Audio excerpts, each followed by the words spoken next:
নমস্কার বন্ধুরা, আপনাদের সবাইকে জানাচ্ছি স্বাগত। ফের একবার চলে এসেছি আবহাওয়ার সবথেকে বড় এবং গুরুত্বপূর্ণ আপডেট নিয়ে। আজকে 2রা মার্চ। এখন কিন্তু সরাসরি আবহাওয়া কীরকম থাকতে চলছে এবং আগামী 72 ঘন্টার মধ্যে আবহাওয়াতে কী পরিবর্তন আসতে চলেছে তার বিষয়ে আমরা নজর রাখবো।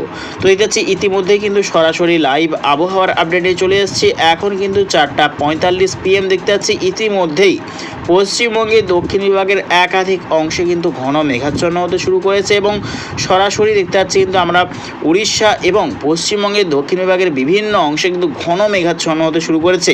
প্রচণ্ড কিন্তু মেঘের বলয় কিন্তু এগিয়ে আসছে পশ্চিমবঙ্গের দক্ষিণ বিভাগের দিকে। তারই প্রভাবে কিন্তু প্রচণ্ড মেঘাচ্ছন্ন হতে শুরু করেছে। দেখতে পাচ্ছি বেলদা, দীঘা, কন্টাই, খেজুরি, বাজকুল, হলদিয়ার পশ্চিম বিভাগ, তমলুকের দক্ষিণ বিভাগ, খড়গপুরের দক্ষিণ বিভাগ এবং বালিচক এবং নামখানা, সুন্দরবন, হলদিবাড়ি এই সর্বত্র নিয়ে কিন্তু দেখতে পাচ্ছি ধীরে ধীরে প্রচণ্ড কিন্তু মেঘাচ্ছন্ন হতে শুরু করেছে এবং হালকা পাতলা কিন্তু বৃষ্টিরও সম্ভাবনা রয়েছে আজকে এই সর্বত্র এলাকা নিয়ে। তবে পশ্চিমবঙ্গ এবং বাংলাদেশের আর সর্বত্র সম্পূর্ণভাবে কিন্তু আকাশ পরিষ্কারই আছে, মেঘলা মুক্ত কিন্তু আকাশ দেখতে পাওয়া যাচ্ছে।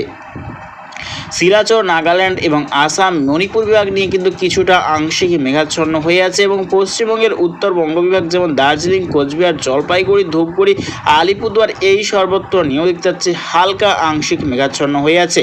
তবে বৃষ্টির কিন্তু কোনো রকমভাবে সম্ভাবনা নেই। তো দেখে যাচ্ছে সেবার আগামীকাল সারাটা দিন আবহাওয়া কীরকম থাকতে চলছে। তো আগামীকাল 3রা মার্চ সোমবার সকাল থেকেই দেখে নেওয়ার চেষ্টা করবো আবহাওয়াতে কী পরিবর্তন আসতে চলেছে। তো আমরা কুয়াশার আপডেট নিয়ে এগোচ্ছি। আগামীকাল সকাল থেকেই কোন কোন জেলায় রয়েছে ঘন কুয়াশার সম্ভাবনা আমরা দেখে নেওয়ার চেষ্টা করব। তো আমরা কুয়াশার আপডেট নিয়ে চলে এসেছি। পশ্চিমবঙ্গের কিন্তু কোথাও ঘন কুয়াশার কোনো রকমভাবে সতর্কতা নেই। তবে বাংলাদেশের কিছু কিছু জেলাতে রয়েছে ঘন কুয়াশার সম্ভাবনা। তার মধ্যে রয়েছে ঢাকার পূর্ব বিভাগ, রয়েছে আগরতলা, কুমিল্লা, কিশোরগঞ্জের পূর্ব বিভাগ, মাদন, সিলেট, মৌলভীবাজার এবং রয়েছে ত্রিপুরারও কিছু কিছু অংশ রয়েছে, ফেনী, ভোলা এবং রয়েছে আজওয়াল, শিলাচর এবং মণিপুর, মিজোরাম বিভাগ নিয়েও রয়েছে আগামীকাল ঘন কুয়াশার সম্ভাবনা এবং আর সর্বত্র দুই বাংলারই কিন্তু সম্পূর্ণভাবে পরিষ্কারই থাকার সম্ভাবনা রয়েছে। আগামীকাল কোথাও কিন্তু কুয়াশার সম্ভাবনা নেই। তো আগামীকাল সর্বনিম্ন তাপমাত্রা রয়েছে কোন কোন জেলায় কীরকম পরিমাণে আমরা দেখে নেওয়ার চেষ্টা করব। তো আগামীকাল রয়েছে দুই বাংলা দক্ষিণবঙ্গে সর্বনিম্ন তাপমাত্রা 24 থেকে 25 ডিগ্রি সেলসিয়াস, অর্থাৎ অনেকটাই কিন্তু তাপমাত্রা বৃদ্ধি দেখতে পাওয়া যাচ্ছে এবং উত্তরবঙ্গ জেলাগুলোতে রয়েছে সর্বনিম্ন তাপমাত্রা 17 থেকে 18 ডিগ্রি সেলসিয়াস দুই বাংলার উত্তরবঙ্গে রয়েছে। তো যতই কিন্তু টাইম হচ্ছে ধীরে ধীরে কিন্তু তাপমাত্রাতে অনেকটাই পরিবর্তন দেখতে পাওয়া যাচ্ছে, অনেকটাই কিন্তু তাপমাত্রার বৃদ্ধির সম্ভাবনা রয়েছে। আগামীকাল দুপুর টাইমে রয়েছে সর্বঊর্ধ্ব তাপমাত্রা দুই বাংলা দক্ষিণবঙ্গে রয়েছে 33 থেকে 35 ডিগ্রি সেলসিয়াস সর্বঊর্ধ্ব তাপমাত্রা এবং পশ্চিমবঙ্গ বাংলাদেশের উত্তরবঙ্গে রয়েছে সর্বঊর্ধ্ব তাপমাত্রা বিশেষ করে রয়েছে মালদা, দিনাজপুর এবং আলিপুরদুয়ার, কোচবিহার এবং বাংলাদেশের রংপুর, ময়মনসিংহ, নেত্রকোনা, সিলেট এই সর্বত্র নিয়ে রয়েছে 30 থেকে 31 ডিগ্রি সেলসিয়াস সর্বঊর্ধ্ব তাপমাত্রা। বিশেষ করে পশ্চিমবঙ্গের শিলিগুড়ি এবং দার্জিলিং বিভাগে রয়েছে সর্বঊর্ধ্ব তাপমাত্রা 20 থেকে 30 ডিগ্রি সেলসিয়াস রয়েছে।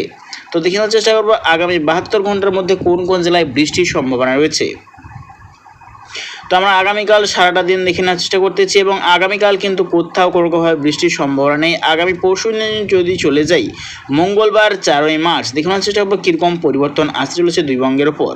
আগামী পরশু দিনেও কিন্তু কোনোভাবে বৃষ্টির সম্ভাবনা নেই। আগামী তরশু অর্থাৎ 5ই মার্চের দিয়ে কিন্তু কিছু কিছু জেলায় আকাশে কিন্তু মেঘাচ্ছন্ন পরিস্থিতি তৈরি হবে, তবে বৃষ্টির কিন্তু কোনোভাবে সম্ভাবনা নেই এবং যতই কিন্তু টাইম এগোচ্ছে ধীরে ধীরে কিন্তু বৃষ্টির সম্ভাবনাটা বাড়ছে। দেখতে যাচ্ছি 10ই মার্চ অর্থাৎ দেখতে যাচ্ছে আমরা সোমবারের পর থেকে কিন্তু আবহাওয়াতে বিরাট বড় কিন্তু পরিবর্তন লক্ষ্য করতে পাওয়া যাবে। এটা হচ্ছে পশ্চিমবঙ্গ এবং বাংলাদেশের উত্তরবঙ্গের বিভিন্ন অংশে বজ্রবিদ্যুৎ সহ কিন্তু ঝড় বৃষ্টির সতর্কতা রয়েছে বিক্ষিপ্ত পরিমাণে এবং যতই কিন্তু টাইম এগোবে ধীরে ধীরে কিন্তু মেঘের বৃষ্টির মাত্রাও কিন্তু বাড়তে থাকবে। আমি লক্ষ্য করতেছি 10ই মার্চ সোমবার থেকেই কিন্তু বদলাতে চলেছে আবহাওয়া। চায়না থেকে কিন্তু প্রচণ্ড পরিমাণে মেঘ এবং বৃষ্টি কিন্তু বলয় এগিয়ে আসছে পশ্চিমবঙ্গ এবং বাংলাদেশের ওপরের দিকে। তারইভাবে রয়েছে বজ্রবিদ্যুৎ সহ কিন্তু একাধিক অংশে অতি ভারী বৃষ্টিরও কিন্তু সতর্কতা রয়েছে। তার মধ্যেই রয়েছে বাংলাদেশের ক্ষেত্রে রয়েছে সিলেট, মৌলভীবাজার, রয়েছে কিশোরগঞ্জ, আরও কিন্তু দেখতে পাচ্ছি নেত্রকোনা, মাদন, ময়মনসিংহ এই সর্বত্র এবং গোটা সিলিং মেঘালয়, আসাম, নাগাল্যান্ড, মণিপুর, মিজোরাম, শিলাচর, এদিকে পশ্চিমবঙ্গের শিলিগুড়ি, আলিপুরদুয়ার, কোচবিহার, জলপাইগুড়ি, ধূপগুড়ি এবং রয়েছে গোটা অরুণাচল প্রদেশ এবং রয়েছে শিলিং মেঘালয় সর্বত্র জুড়ে কিন্তু রয়েছে অতি ভারী বৃষ্টির সতর্কতা। তো লাস্ট আপডেট যদি চলে যায় 16ই মার্চ রবিবার, এখানে চেষ্টা করবো কীরকম পরিবর্তন আসতে চলেছে দুই বঙ্গের ওপর।